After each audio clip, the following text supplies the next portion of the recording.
उसी बीच क्या हुआ, वहां देखे कि दो राजकुमार आए हैं। कौन राजकुमार? वही जो कल नगर में भ्रमण कर रहे थे, नगर देख रहे थे, वही राजकुमार आए हुए हैं। अब वहां से दौड़ते हुई आई और लंबी लंबी सांस ले रही है, लंबी लंबी सांस ले रही है, और आधा शब्द बाहर निकलता है, आधा अंदर ही रह जाता है, इतना तेज हाँफ रही है। और कह रही है कि कोई आया सखी फुलवरिया में, अपने सखियों के साथ बोल रही वो सखी, कोई आया सखी फुलवरिया में, जैसे जादू है उनकी नजरिया में, कोई आया सखी फुल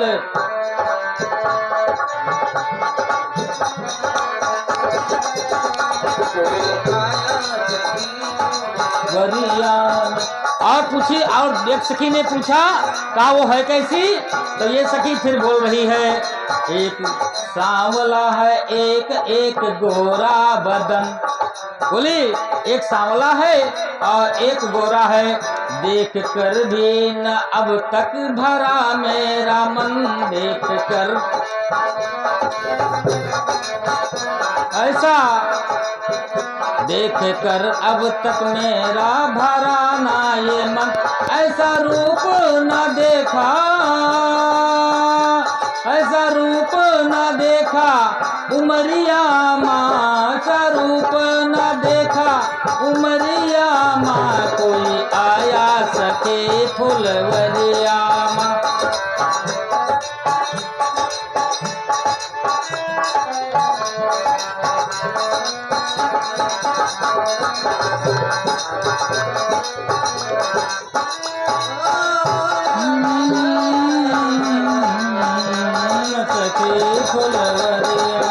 क्या फिर बोली, कोई कहता है दशरथ दुलारे हैं वही, कोई कहता है दशरथ दुलारे हैं, यज्ञ रक्षा में असुरों को मारे हैं वही, यज्ञ रक्षा में असुरों को मारे हैं वही, असुरों को मारे हैं वही, वीर बाके हैं कसकर कमरिया में, वीर बाके हैं कसकर, वीर बाके हैं कसकर कमरिया में, कोई आया सखी फुलवरिया में,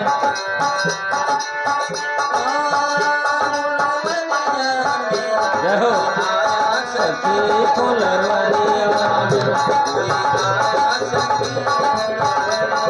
फिर अपनी कामना बोल रही वो सखी और कहती है, शादी उनसे ही होती यूं हर हाल में, शादी उनसे ही होती यूं हर हाल में, आया करते हमेशा वो ससुराल में, आया करते हमेशा वो ससुराल में, नैना डूब रहते नहरिया में, नैना डूब रहते नहरिया में, कोई आया सखी फुलवरिया में, कोई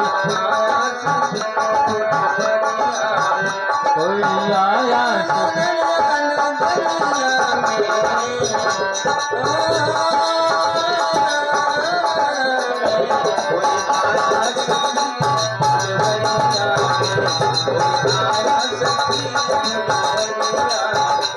तुरंत कह दी कि देखन नगर, ध्यान दें, उसने तुरंत कहा कि देखन नगर कुंवर दो आए, दो राजकुमार जो नगर को देखने के लिए आए थे, वही राजकुमार पुष्प लेने के लिए अपने बगीचे में आए हैं। एक सखी ने कहा कहाँ है कहाँ है, तब तक उस सखी ने, जो एक सखी से संग बिहाई, जो सखी अलग हो गई थी, वही सखी माता सीता का हाथ पकड़ करके और कहा चलो तुरंत देखो यहाँ पर हैं। अब माता सीता ने उस रूप लावण्य को देखा, क्या दिव्य झांकी थी, पुष्पों के बीच राम लक्ष्मण किशोरावस्था में सुंदर सांवला और एक गोरा खड़े और पुष्प चुन रहे थे। राम जी सीता जी को देखे और सीता जी राम जी को देखी और देखते ही रह गई। क्या दिव्य झांकी थी।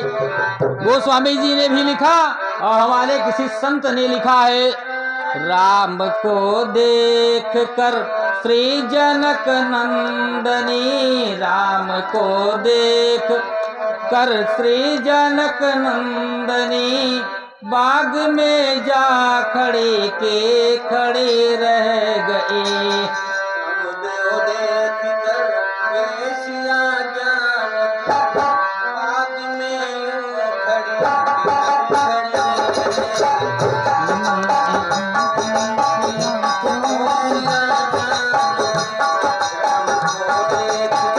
श्री जनक नंदनी, बाग में जा खड़े के खड़े रह गए।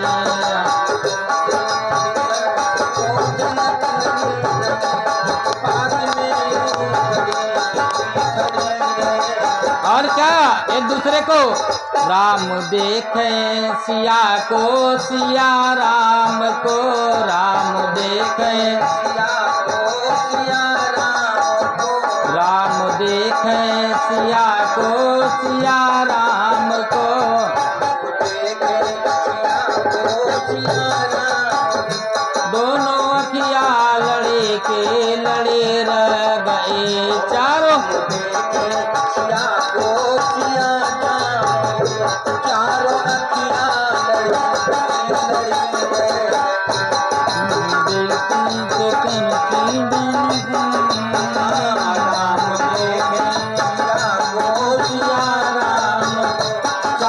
अखिया लड़े के लड़े रह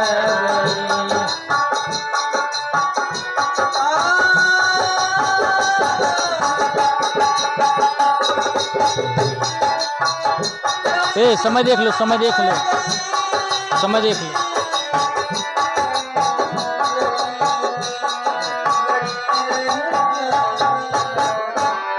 हे जनकपुर, हे जनकपुर, हे जनकपुर गए देखने के लिए, थे जनकपुर।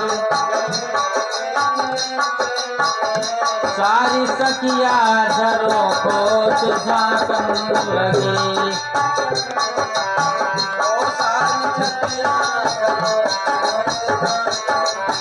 ये देखते ही नजर मिल गई दोनों की, देखते ही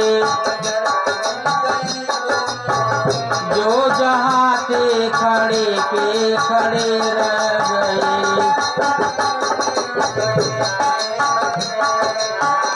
राम को देख कर श्री जनक नंदनी, राम को देख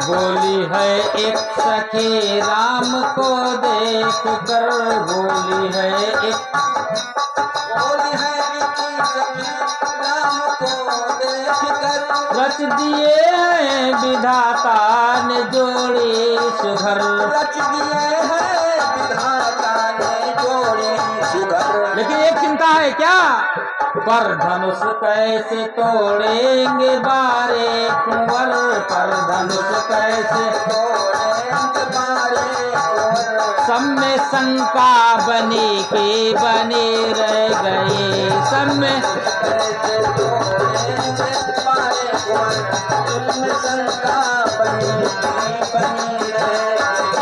राम को देख कर श्री जनक नंदनी, बाग में जा खड़े के खड़े रह गए।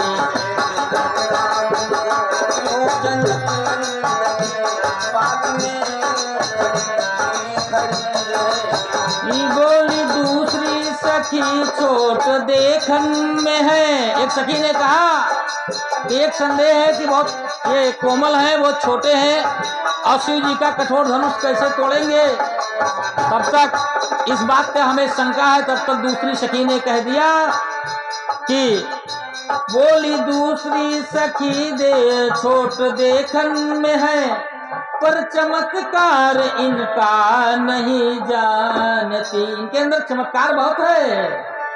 क्या? एक ही बाण में ताल का राक्षसी, एक ही बाण उठ सकी ना पड़ी के पड़े रह गए। जहो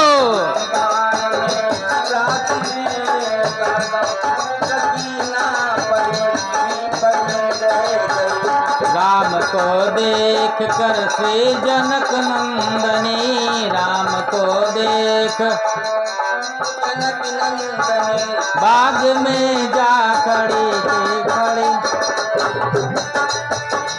राम को देख कर जनक नंदनी बाग में खड़ी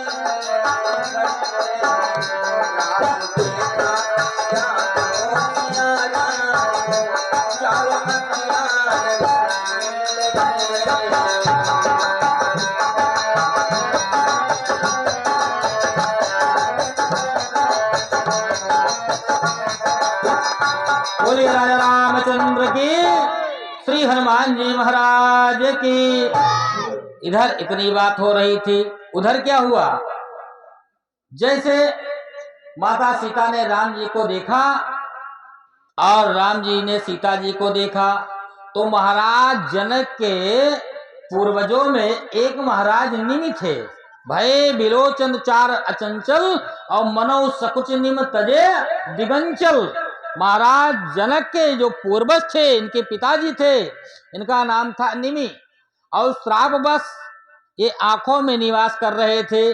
अपनी पुत्री और जमाता को आमने सामने देख करके इनको शर्म आ गई, इन्होंने आंखें छोड़ करके चले गए।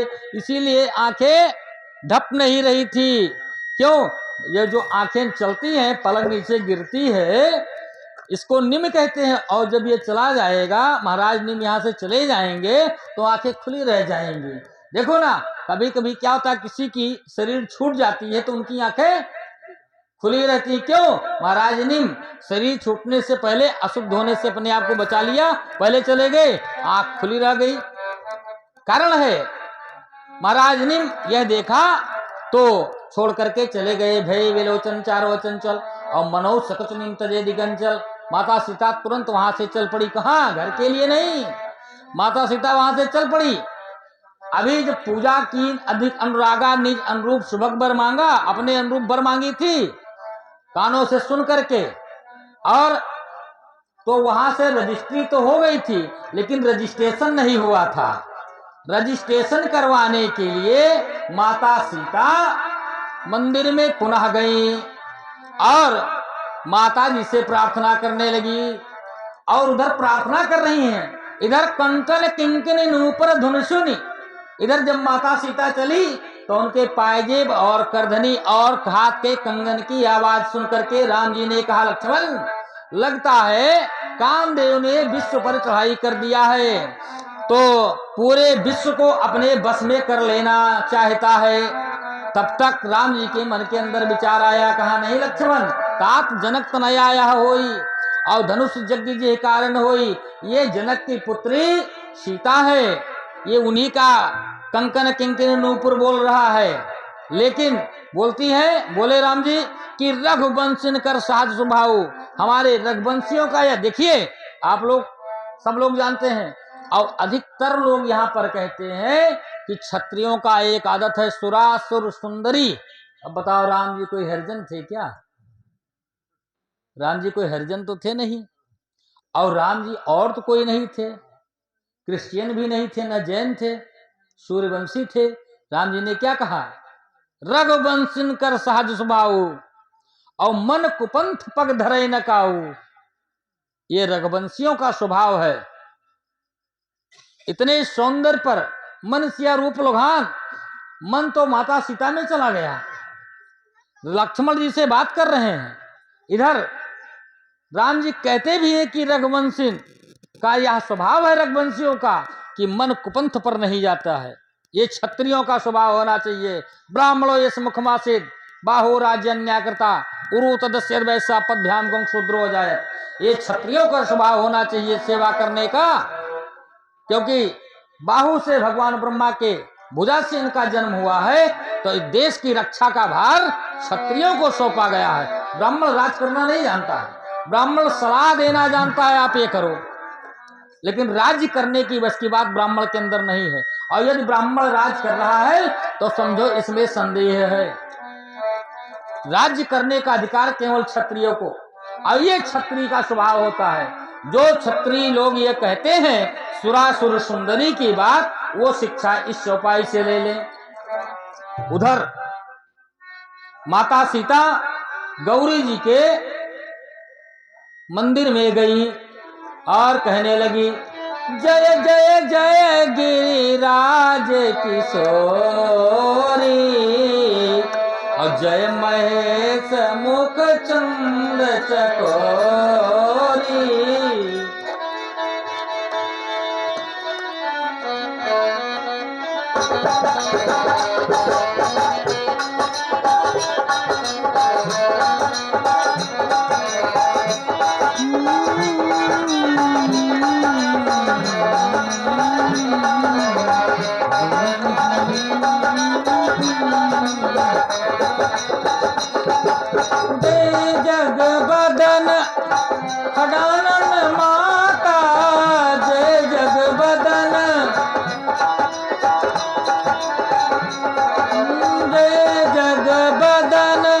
खडानन माता जगत जननी दामिन दुखी दाता।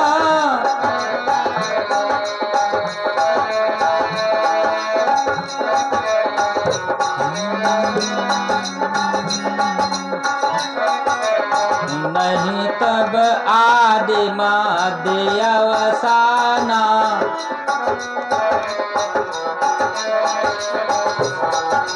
अमित प्रभाव वेद नहीं जाना।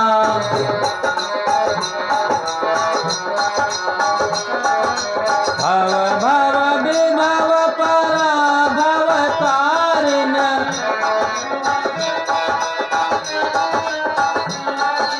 विष विमोहनि सबस बिहारिणी।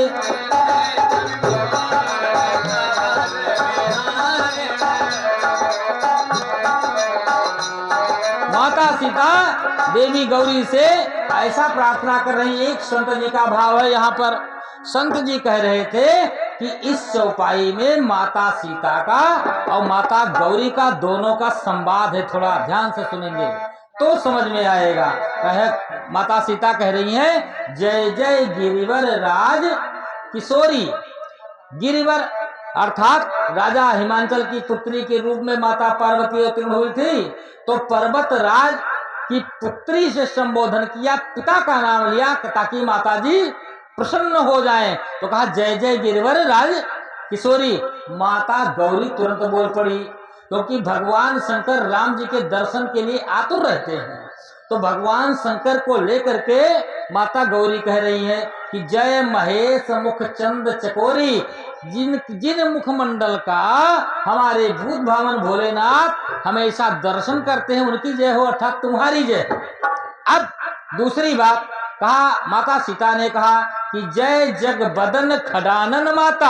आप गणेश की माँ, आपकी जय हो। तुरंत ये बोल पड़ी, बोली आप तो जगत की जननी है। माता सीता को माता गौरी संकेत कर रही हैं, बोली जगत जननी दामिन दुखी दाता, आप तो जगत की जननी हो, इसलिए आपकी जय हो।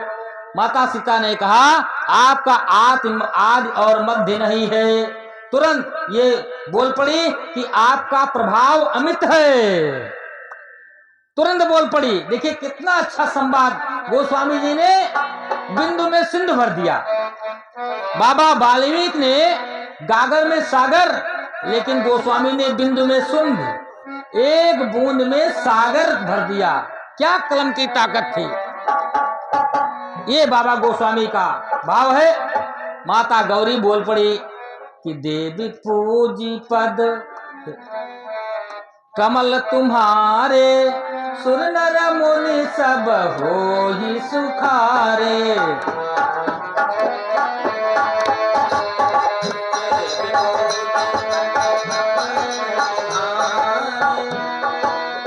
सुर नर मुनि सब हो ही सुखारे।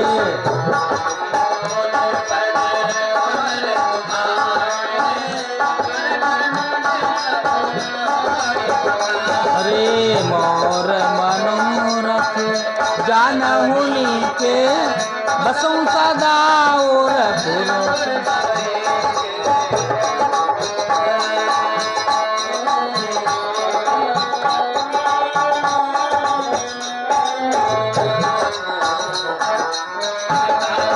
दीन हो प्रगट।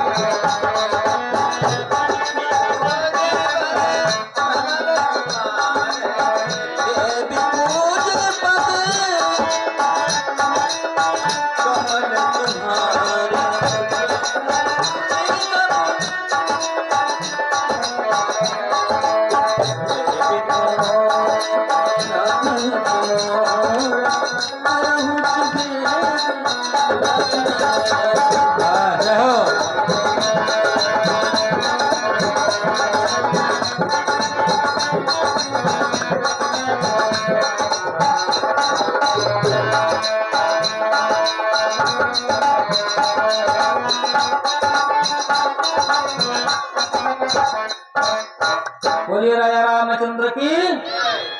इसी बीच माता गौरी प्रसन्न हो गई। अब विनय प्रेम वश भई भवानी। माता सीता इतने आह्लाद से, इतने श्रद्धा भाव से, इतने प्रेम से उनकी स्तुति किया कि प्रेम के बस में हो गई। विनय प्रेम बस भई भवानी और खसी माल मूरत मुस्कानी। मूरत मुस्कुरा पड़ी और माला माता सीता के गले में डाल दिया। पहला बरमाला हो गया, पहला बरमाला पक्का। अब देखो रजिस्ट्रेशन फिक्स हो गया विवाह का, एक मैरिज हो गया। अब तुरंत मूर्ति भी बोल पड़ी। माता गौरी आशीर्वाद दे रही है। मनो जाहि राचव मिलाहि सोबर, सहज सुंदर सांवरो। मनो जाहि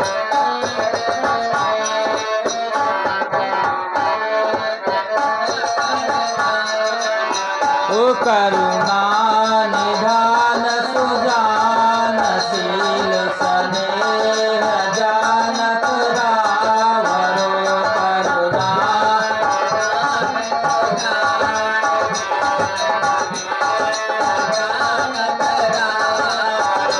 यही भांति गौर आशीष सुनसी सहे कही हरस कयले।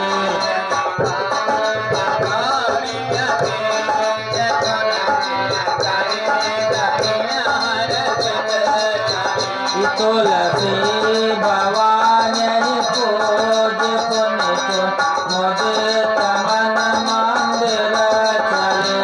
तुलसी भवानी पूज पुनित मन मंदिर। आशीर्वाद दे दिया कि जो तुम्हारे मन में वर है, निज अनुरूप श्लोक वर मांगा, अपने अनुरूप मांगी थी और इन्होंने वरदान दे दिया। लेकिन संबोधन किया क्योंकि माता सीता डर गई। बोली मन जाहि राज्य मिले सोबर। जैसे कहीं सोबर, माता सीता डर गई कि कहीं गोरा वाला नहीं वो हिस्से में आ जाए। कहा ना मन जाहि राज्य मिले सोबर। बोले क्या? सहज सुंदर सांवरो। तुम्हारे अनुकूल जो सांवरा वर है वो तुम्हारा वर होगा। मन जाहि राज्य मिले सोबर, सहज सुंदर सांवरो। इतने नहीं, नामकरण कितना सुंदर किया, आगे मिलेगा। करुणा निधान, करुणा निधान सुजान शील स्नेह जानत। ये आज राम जी का पहला नामकरण हो रहा है, करुणा निधान। आगे क्या होगा? जब हनुमान जी मुद्री लेकर के और जाएंगे माता सीता के पास, यही नाम काम देगा। ये रजिस्टर्ड नाम है और इसके कई रहस्य रजिस्टर्ड नाम है। रामदूत में मातु जानकी और सत्य शपथ करुणा निधान की, ये रजिस्टर्ड नाम है। कहा करुणा निधान सुजानशील स्नेह जानत रावरो। इस प्रकार माता गौरी ने माता सीता को आशीर्वाद दे दिया। आशीर्वाद पाकर के प्रसन्न हुई। तब तक एक लता भवन ते प्रकट भेजते हैं अवसर दो भाई। राम जी उस लता का जो एक सघन वन था उसी के बीच प्रकट हो गए। अब दिन का श्रम बिंदु देखिए क्या आनंदित है। पुष्प तोड़ते हुए ठंडी के महीने में, बताओ विवाह कब हुआ था? अगहन। एक पक्ष में, इसके प्रथम वाले पक्ष में कड़ाके की ठंडी भयानक कोहरा पड़ रहा था, लेकिन उस वाटिका का प्रभाव था। ये सब आज हो रहा है, त्रेता युग की बात है। उस वाटिका का प्रभाव था। वहां अधिक शीत नहीं थी, अधिक गर्मी नहीं थी, मौसम मध्य था, अनुकूल था। और राम जी पुष्प तोड़े थे तो श्रम बिंदु इनके चेहरे पर छोटे छोटे पसीनों की बूंद, सूर्यदेव का प्रातः काल की किरण, चेहरे पर बढ़िया मुकुट, ऊर्ध पुंड लगाए हुए। ये जो लगता है ये ऊर्ध पुंड है, कहा गया है। और तिलक तो तिलकुल्ली, लेकिन रामानंदी नीक और कोस भरे से देख परती है जस लड़िया के लीक। और तिलक तो तिलकुल्ली है, लेकिन ये वाली बहुत ठीक है। कोस भरे से देख पड़ती है। पहले बैलगाड़ी चलती थी ना, तो उस बैलगाड़ी जिस मार्ग से जाती थी उसको लीक कहा जाता था। तो कोस भरे से देख पड़ती है जस लड़िया के लीक। और ई वाला तिलक इसको त्रिपुंड कहते हैं। जो यहाँ से यहाँ लगता है उसको त्रिपुंड कहते हैं, इसको ऊर्ध्वपुंड। अब राम जी की दिव्य झांकी का दर्शन कीजिए। भाई आज के बर होते तो बढ़िया काला चश्मा इत्यादि लगाए होते, अब बढ़िया किनारे किनारे बाल छोटे, यहाँ से बाल बड़े। ऐसा राम जी नहीं है। हमारे राम जी सुंदर हैं, सुंदर तिलक लगाए हुए, मुकुट पहने हुए, राजसी वेशभूषा में, और चमकता हुआ सूर्य की तरह चेहरा राम जी का। और लक्ष्मण जी का एक सांवला बदन, राम जी सांवले सलोने, और श्री लक्ष्मण जी गोरे बदन। और पुष्प तोड़ रहे हैं, दोने में रख रहे हैं। लक्ष्मण जी चले लेन दल फूल मुदित मन, तुलसी दल तोड़ रहे हैं। दल और पत्र में अंतर होता है, यहाँ समझ लीजिए। जिसमें कम से कम 5 पत्तियां लगी हो उसको तुलसी दल कहते हैं, और जो व्यक्ति एक पत्ती तोड़ ले वो तुलसी पत्र कहलाता है। तो यहाँ लिखा है चले लेन दल फूल मुदित मन, तुलसी दल और फूल लेने के लिए। तो थोड़ी सी देखिए, तुलसी दल खाने का विधान भी है कि तुलसी पत्र खाना चाहिए, रोग नहीं होता है। हो सकता है विश्वामित्र जी खाते भी रहे हो, अथवा और किसी ने मांग लिया हो। तो लक्ष्मण जी तुलसी दल और राम जी पुष्प तोड़ते हुए जब छोटी छोटी बूंदे पसीने की चेहरे पर निकल आई और सूर्य का बढ़िया प्रकाश, वही दर्शन दिव्य सीता जी कर रही है। एक सखी ने पुनः हाथ पकड़ा और कहा जल्दी पुनः दर्शन कर लो वरना भी चले जाएंगे। जैसे इतना कही हाथ पकड़ करके खींची, सीता जी देख रही है, कहाँ? उंगली उठा करके दिखाई, वहां देख लीजिए। जैसे उंगली दिखाई, सीता जी ने एक बार देख करके अपने नेत्रपट बंद कर लिए और वही श्यामल मूर्ति अपने अंदर बंद कर लिए माता सीता। अब चल तो रही हैं घर के लिए माता जी के पास, क्योंकि समय अधिक हो गया। तब तक एक सखी ने कह दिया, ऐ सखियों कल इसी समय मैं पुनः यहाँ आऊंगी। अब ये अपनी सखियों से नहीं कह रही थी, ये राम जी को कह रही थी संकेत में कि कल फिर आ जाना इसी समय पर, कल हम आएंगे। देखिए कितना अच्छा संकेत, दर्शन क्या है। माता सीता इसी श्यामल मूर्ति को अपने हृदय के अंदर बंद कर लिया। क्या बात है। जय हो।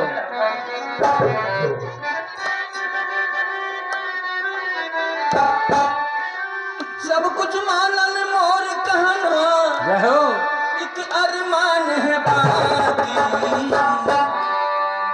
प्रभु की झांकी बसाना चाहते मैं हृदय में एक पत्नी। सजनवा सजनवा घर ही मां सजाए, भगवान की एक धाम। जय जय। मीठी मीठी तालियों जोर से सभी लोग। सब कुछ मालूम और कहवा सब कुछ मालूम और कहवा कि अरमान है सजनवा सजनवा घर है सजाए भगवान के सजनवा घर है सजाए भगवान की सबके हृदय में भगवान वास कर रहे हैं। हमारे पंडित जी कथा में कह रहे हैं। अब आगे पंडित जी से कथा सुनिए आप।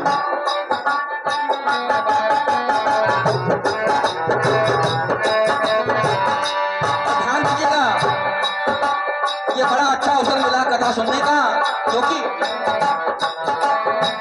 चली जा रही है कैसा उम्र धीरे धीरे जय हो। जा रही है कैसा उम्र धीरे धीरे चली जा रही है उम्र धीरे धीरे चली जा रही है उम्र धीरे धीरे बलवा छो हमारी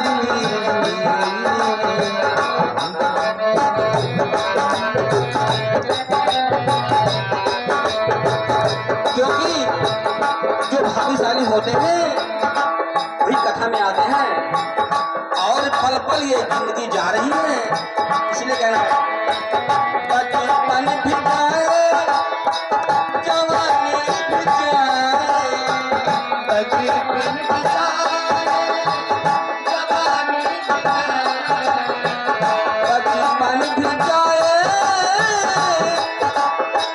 जवानी भी जाए बचपन भी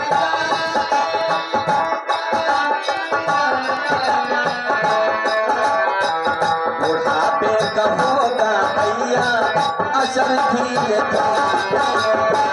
बुढ़ापे का होगा भैया असर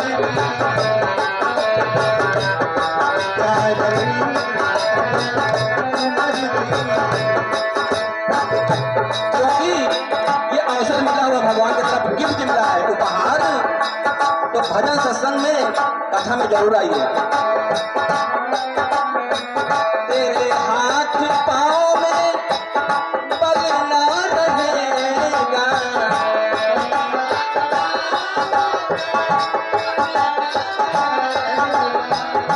ये भैया जवानी ऐसे नहीं रहेगी, ये शरीर शिथिल होगा, इसलिए एक संकेत देना है आप लोगों को।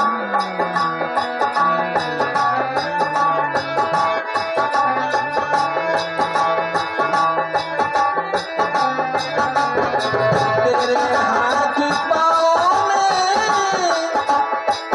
बल ना रहेगा तेरे हाथ पाँव में बल ना रहेगा भैया झुकेगी तुम्हारी कमर धीरे धीरे झुकेगी तुम्हारी कमर धीरे चली जा रही है उम्र धीरे चली जा रही है उम्र धीरे 10 मिनट का समय दो, 10 मिनट 5+5। तो भैया थोड़ा ध्यान दीजिएगा, ये धीरे धीरे समय बीत रहा है। तो आइए अब हमारे पंडित जी के प्रसंग में आइए, कथा में आइए। 10 मिनट में हम विवाह करवा दें, 10 मिनट में विवाह करवा दें। हाँ, बस 10 मिनट में सबको प्रणाम करते हुए हम लोग आगे बढ़ रहे हैं। बोलिए सच्चिदानंद भगवान की। पुष्प ला करके अपने गुरु भगवान को दिया। आजकल के गुरुओं को तो पुष्प मांगने पर भी नहीं मिलता है, लेकिन राम जी को देखिए, फूल ला के गुरु जी को दिया और सुमन पाए मन पूजा कीनी। फूल पा करके गुरुदेव भगवान ने पूजा कर और राम जी को आशीर्वाद दिया, और उधर जानकी जी को आशीर्वाद गौरी जी ने दिया। इधर गुरु विश्वामित्र ने अपने दोनों शिष्यों के दिया सफल मनोरथ हुए तुम्हारे। आशीर्वाद दे दिया, दोनों को आशीर्वाद मिल गया। देखिए महाभारत काल में अश्वत्थामा को उनके पिता गुरु द्रोणाचार्य ने आशीर्वाद नहीं दिया, लेकिन अपने शिष्य अर्जुन को आशीर्वाद दिया था विजयी भव होने का। इसलिए आशीर्वाद का बहुत बड़ा महत्व है। इस कलयुग में, अन्य युगों की तो बातें जाने दो, इस युग में आशीर्वाद दिया। अब दोनों लोग आशीर्वाद से स्नान कर लिए, आशीर्वाद रूपी बरमाला दूसरा पहन लिए। उनका गुरु जी को, इनको गौरी जी को आशीर्वाद मिल गया। तब तक पूजा करके बैठे, कथा तो बहुत है लेकिन हम लोग कुछ प्रणाम करते हुए आगे बढ़ रहे हैं। महाराज जनक का एक दूत आ गया विश्वामित्र जी के पास और कहा, गुरुदेव महाराज जनक ने आपको बुलावा भेजा है, आप राजकुमारों के साथ चलिए। कहाँ? रंगभूमि में। रंगभूमि में सारे राजा का जमावड़ा हुआ। राम जी और लक्ष्मण जी श्री विश्वामित्र जी के साथ धीरे धीरे चले और जब रंगभूमि में पहुंचे तो एक ऊंचा आसन था, उसी आसन पर बिठाए गए। बीच में गुरुदेव भगवान श्री विश्वामित्र और अगल बगल राम और लक्ष्मण बैठ गए। इधर जब प्रवासियों ने देखा कि रंगभूमि की ओर दोनों भाई गए तो अपना अपना घर का कार्य भूल गए और तुरंत रंगभूमि की ओर भगे। जब रंगभूमि में देखा कि भीड़ ज्यादा हो रही है तो 4-6 पुलिस दरोगा एसपी वहां पहुंच गए। सुरक्षा कर्मी महाराज जनक ने निजी सेवकों को आदेश दिया और कहा, सबको यथा योग्य आसन दो। अब तो होता डंडा चल जाता, पुलिस के डंडा से घाट के पंडा से मुर्गी के अंडा से 4 कदम दूर। अब तो होता डंडा चल जाता, लेकिन तब डंडा नहीं, यथायोग आसन दिया गया। अधिक भीड़ में भी यथायोग आसन दिया गया और समस्त राजा अपना अपना बल आजमाने लगे। सारे राजा, रावण बाण छुआ नहीं चापा, रावण और बाणासुर, रावण बाण छुआ नहीं चापा, हारे सकल भूप के दापाए जानते थे, इसलिए बाण धनुष के निकट नहीं गए। और वाल्मीकि रामायण में वर्णन आया कि 16 पहियों वाले रथ पर या धनुष खींच करके 8 बैलों के द्वारा लाया गया था। बहुत विशालकाय धनुष था और जितने राजा थे अपने बाजूबंद को कस करके, कमर को कस करके और जा रहे थे धनुष के पास। लेकिन लगता था जिन सभी राजाओं का बल पा करके ये और अधिक वजन होता जा रहा था। माता सीता ने मन ही मन भगवान गणेश से प्रार्थना किया कि आज तक मैंने आपकी जो भी सेवा किया है, जो भी मेरी पुण्य है, सारी पुण्य मेरी लगा दो और धनुष को हल्का कर दो। गणेश जी ने कहा, कितना हल्का कर दें? गणेश जी तुरंत पूछ बैठे, कितना हल्का कर दें? कहा, राम जी को आप जानते हैं, इसलिए जितना अधिक से अधिक आपसे हो सके पूरा हल्का कर दीजिए, जितने में राम जी उठा लें। कहा, हमको क्या पता, जो फूल तोड़ने में जिनको पसीना आ जाता है तो हमको क्या पता कि कितना हल्का उठा पाएंगे। लेकिन गणेश जी, ये तो एक संवाद की बात है, गणेश जी सब कुछ जानते हैं। गणेश जी से, भवानी जी से प्रार्थना किया और सभी राजाओं का बल पा करके जो ये अधिक भारी हो गया था, हल्का हो गया। और जब गुरुदेव विश्वामित्र ने यह देखा कि अब समय आ गया है तो तुरंत आदेश दे दिया। समय का बड़ा विशेष महत्व है। समय जान गुरु आयुष पाई लिखा है। और इधर जब समय देखा कि अब दिव्य मुहूर्त आया है, इस मुहूर्त में राम जी धनुष को तोड़ देंगे। राम जी को आदेश दिया कि अब जाओ धनुष के पास, राम उठो, राम भंजो भव चापा। इतने नहीं, मेटहु तात जनक परितापा, क्योंकि ये जितने राजा है किसी के बस की बात नहीं है। और इन राजाओं से महाराज जनक ने कह भी दिया था कि तजहु आस निज निज गृह जाहो, लेकिन लिखा न विधि देह विवाहो। महाराज जनक ने कहा कि वैदेही का विवाह भगवान ब्रह्मा ने लिखा ही नहीं। यही बात तो शूर्पणखा आगे जाकर के कहेगी कि महाराज जनक ने स्वयं कहा था, लिखा ना विधि देह विवाहो, इसलिए तुम सम पुरुष न मौसम नारी या संजोग विधि। विधि की बात आ गई, विधि लिखा बिचारी। भाई शूर्पणखा ने भी गलत नहीं कहा। अब राम जी जब उदय उदित गिरि मंच पर रघुबर बाल पतंग, उस ऊंचे मंच पर एक छोटे से बालक को देख करके रघुबर बाल पतंग, बाल्यावस्था में कितने छोटे लग रहे हैं विशाल धनुष के सामने छोटे से राम जी। लेकिन राम जी ने उस धनुष की परिक्रमा किया। और राजा लोग जाते थे क्या करते थे, देखिए किसी का तरीका, यही राम कथा है तरीका।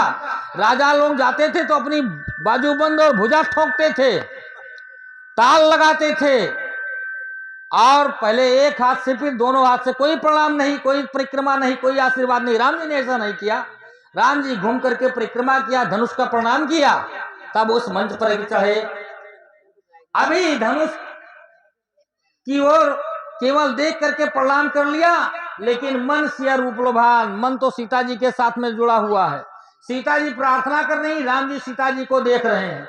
विश्वामित्र जी मुहूर्त को देख रहे हैं कि दिव्य मुहूर्त आवे तो हम आदेश दें, लेकिन इससे पहले नहीं, राम जी ने वहीं से गुरु प्रणाम मन ही मन कीना, अपने कुल गुरु गुरुदेव वशिष्ठ को प्रणाम किया। बिना गुरु प्रणाम के कुछ कार्य हो ही नहीं सकता है। मन ही मन राम जी ने अपने गुरुदेव भगवान को प्रणाम किया, विश्वामित्र जी को प्रणाम किया। राम जी भी अपने इष्ट देव को मना रहे हैं। अच्छा, राम जी के कौन इष्ट हैं भाई? अब समय नहीं है अधिक प्रवेश करने का। राम जी ने कहा जो मुझको भजता है, जो मेरे ओरिजिनल भक्त होते हैं, भरत जैसे भक्त होते हैं, मैं उनका भजन करता हूं। राम जी ने भी, और पूर्ववासियों ने कहा यदि मेरी कोई भी पुण्य है, देखिए एक धनुष के पीछे कितना पुण्य जा रहा है। पूर्ववासियों ने कहा मेरी जितनी भी पुण्य आज तक मैंने जो भी सत्कर्म किया है, तो राम जी के हाथे धनुष टूट जाए। सारे अहंकारी राजाओं का बल लेकर के ये और बढ़ गया। धनुष भी चाहता है। धनुष क्यों चाहता है? धनुष इसलिए चाहता है कि मैं आज सुरक्षित हूं। अपने जीवन में पता नहीं कितने लोगों का नाता तोड़ दिया, कितने लोगों का संबंध तोड़ दिया। आज मुझे अवसर एक आया है, एक अवसर आया। धनुष अपने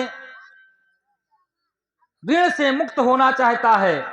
राम जी ने गुरु जी को प्रणाम किया, और दम क्यों दामिन जिम जिम लयऊ पुण्य धन मंडल समभयऊ। बहुत तेज की आवाज हुई। राम जी ने, किसी ने नहीं देखा, लेत चढ़ावत खैचत गाढ़े, काहू न लखा देख सब ठाढ़े। राम जी को किसी ने देखा ही नहीं। धनुष को उठाया और तुरंत तोड़ दिया, और तोड़ करके दोनों चाप भूमि में छोड़ दिए। और इतना तेज आवाज हुआ कि भगवान सूर्यदेव अपना रास्ता भूल गए, रथ चकरा गया। भगवान शंकर भी समाधि में थे, उठ गए। भगवान ब्रह्मा का सिंहासन भी डगमगाने लगा। असुर, नाग, गंधर्व ये जितने थे चौंक गए। इतना भयानक आवाज कहां हुआ। और परशुराम जी मंदराचल पर्वत पर जो तपस्या कर रहे थे, इनकी भी आंखें खुल गई। लेकिन परशुराम अभी आएंगे नहीं, अभी आएंगे नहीं, समय नहीं तो बुला लेते। आज तो हमारा लक्ष्य था ही नहीं, कल आएंगे। और लिखा है राम जी ने धनुष कहां से तोड़ा? किनारे से। कहा ना, बोले ते ही क्षण राम माध्य धन तोरा। ते क्षण, उसी क्षण में राम जी ने मध्य से धनुष को तोड़ दिया। कौन सा मध्य? टीकाकारों ने बहुत लिखा है, ते क्षण राम मध्य धनु तोरा, अब भिरे भवन ध्वनि घोर कठोरा। बड़ी भयानक की आवाज हुई। लेकिन अब यहाँ मध्य की बात तो सुन लीजिए। चलते चलते मध्य, कौन सा मध्य था? जब राम जी का जन्म हुआ था तो मध्य दिवस अतिशीत न घामा, मध्य में हुआ था। और राम जी ने जब धनुष तोड़ा तो त्रेता युग में तोड़ दिया। तो सतयुग और त्रेता, तब द्वापर, तो मध्य युग था। युग का मध्य था, दिन का मध्य था। और राम हुए हैं 3। परशुराम सतयुग में, परशुराम, राम और बलराम, तीनों राम का मध्य था। बीच वाले राम जी ने मध्य में तोड़ा। देखिए कितने अच्छे अच्छे संकेत है। बीच वाले राम मध्य में तोड़ दिया। और अवस्थाएं 3 होती है, बाल्यावस्था और युवावस्था, फिर वृद्धावस्था। युवावस्था में राम जी ने धनुष तोड़ा। और अवस्थाएं 3 होती है, जागृत, सुषुप्त और स्वप्न अवस्था, तो जागृत अवस्था में मध्य वाली अवस्था को में राम जी ने धनुष को तोड़ दिया। इसलिए इन सब बातों को गोस्वामी जी ने ध्यान में रखते हुए धनुष के लिए गोस्वामी जी ने लिखा, तेहि क्षण राम मध्य धन तोड़ा, मध्य से राम जी ने धनुष को तोड़ दिया। और टूटत ही धन भयो विवाहु, ये 3 प्रकार का विवाह हो गया। अब धनुष टूट गया तो उसमें बैठे हुए कुछ अहंकारी राजाओं ने कहा, कुछ नहीं, धनुष तोड़ने से कुछ नहीं होता है, अरे इन दोनों बालकों को पकड़कर बांध दो, युद्ध में जीत लो, और ये जनक को सहायता करते तो इनको भी परास्त कर देंगे, सीता जी का लेकर से चलो देख लेते हैं। जब इन राजाओं ने गाल बजाना शुरू किया तब तुरंत आ गए कौन? महाराज परशुराम। देखिए, परशुराम राम जी से टकराने के लिए नहीं आए थे, परशुराम जी सब कुछ जानते थे। उन राजाओं, जो अहंकारी राजा थे, केवल उनका क्रोध शांत करने के लिए ये आए थे कि डर जाए, परशुराम संवाद तो कल कहेंगे। आ गए, और जैसे ये आए तो लगता था कि परशुराम को देख करके सबको सांप सूंघ गया है। कोई भाग चुपचाप, कोई गए लुकाई, कोई भाग चुपचाप इधर उधर, और कोई ऐसे मानो सूंघ गया सांप। अरे बाप रे बाप! परशुराम जी जैसे आए तो ऐसा हो गया मानो सभा में कोई है ही नहीं, और सब अपने पिता का नाम लेकर के साक्षात प्रणाम करने लगे। उसी समय किसी ने धनुष से पूछा, क्यों? वो राजा आपस में कह रहे हैं, क्यों? मैं चाहता तो धनुष को नहीं तोड़ सकता था, लेकिन मैं जानता था धनुष तोड़ दूंगा तो ये बवाल होगा, इसलिए मैंने धनुष नहीं तोड़ा। किसी ने धनुष से पूछा, हम जब गए उठाने तब तुम नहीं उठे, आखिर टूट कर पड़ गए नीचे। कहा वाह! धनुष ने वहां पर उत्तर दिया, कहा यही तो तुम समझ नहीं पाए, जब मैं जुड़ा था तो मुझ पे तीर चलाया जाता था, कितने संबंध को मैंने तोड़ दिया, आज मैं स्वयं टूट करके भगवान श्री सीताराम का नाता जोड़ दिया। बोलिए राजा रामचंद्र की। ये धनुष का भाव है। इस प्रकार राम जी का धनुष तोड़ करके प्रथम विवाह इस तरह विवाह हुआ। अब आगे की कथा कल कही जाए, क्योंकि हमारे मास्टर साहब को विलंब हो रहा है। मेरा निवेदन यही है, कल भी आप आ जाएंगे तो थोड़ा आनंद आएगा। और उधर क्या हुआ, 2 मिनट में चलते चलते एक गीत हो जाए, 2 मिनट में चलते चलते विश्राम, बस 2 मिनट, 1 मिनट बोल रहे हैं। उधर जनक जी, विश्वामित्र जी ने आदेश दिया, जनक जी को कहा कि दूत अवधपुर पठो जाई, दूत भेजो और अयोध्या जाकर के महाराज जनक को, महाराज दशरथ को लेकर के कहते बारात लेकर के आवे। दूत वहां गया, महाराज जनक ने राम लक्ष्मण की जैसे पत्रिका देखी, अति प्रसन्न हो गए, स्वयं उठ करके गद्दी से ले लिए और हृदय भराया, छाती भराई, आंखों से आंसू बहने लगे। भरत और शत्रुघ्न जी खेल रहे थे, सूचना पाए मेरे भैया की चिट्ठी आई है, ये भी दौड़ाए। भरत की का भाव देख करके, भाव ही सर्वस्व है, भाव ही आधार है, भाव से जो भजले वो भाव से बेड़ा पार है। भाव देख करके पूरी सभा दंग रह गई, भरत जी भी प्रसन्न हो गए। इस प्रकार वहां से भरत जी के नेतृत्व में महाराज दशरथ गुरुदेव वशिष्ठ को आगे करके और बारात लेकर के चल पड़े। देखे हिरण बाएं से दाहिने जा रहा है, गाय को देख रहे हैं कि गाय देख महाराज दशरथ के बारातियों को देख करके अपने बछड़े को दूध पिलाने लगी। बार बार लोबा दर्शन करा रही है और नकुल का भी दर्शन हो रहा है। राम जी, दशरथ जी बारात लेकर के आए और यहाँ पर राम जी को दूल्हा बना दिया गया। दूल्हे के रूप में राम जी बहुत सुंदर लग रहे हैं। इसी पर एक गीत किसी कवि ने कहा है, आज मिथिला नगरिया निहाल सखिया, जो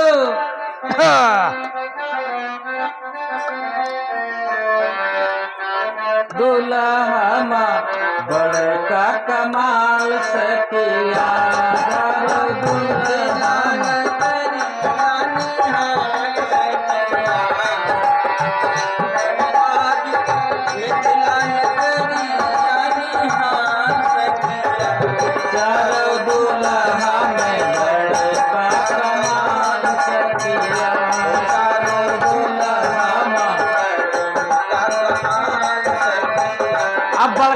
कमाल रहने दिया लिया जाए मास्टर साहब, कुछ समय नहीं है, आरती तैयार करो भाई। और इसी के साथ 2 बार भगवान के मंगलमय नामों का कीर्तन 9:20 हो गए। भगवान के मंगलमय नामों का कीर्तन करते हुए हम लोग कीर्तन श्री राम जय जय राम।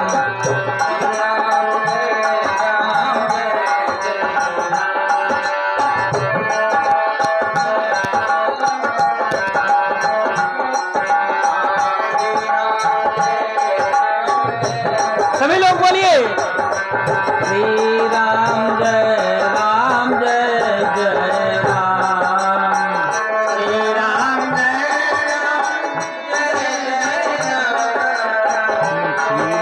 जय राम, हम जय विपति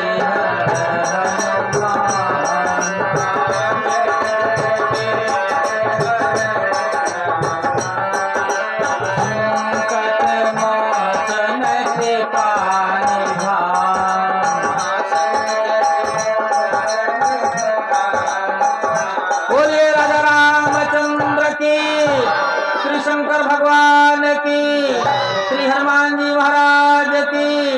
ऐसा बोलो जय की मालूम पड़े कोई है। बोलिए योगीराज राजन बाबा की, वाराही मैया की, उपस्थित सभी भैया की, ग्राम वासियों की, क्षेत्र वासियों की, नगर निवासियों की, आनंद कंद भगवान की, श्रोता समाज की, संत समाज की, जनता जनार्दन की, भक्त और भगवान की, श्री रामचंद्र मानस भगवान की जय जय सीताराम, जय जय राधे। आप सभी लोग खड़े हो जाएंगे, हमारे कलाकार महोदय आरती गाएंगे। आरत श्री रामायण जी की।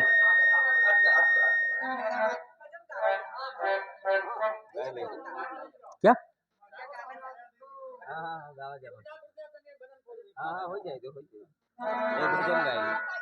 तू कह रहे थे लेट हो रहा है, हम जल्दी जल्दी किए। अरे हम तो चाहते रहे और देर तक तकती, 11 बजे थी।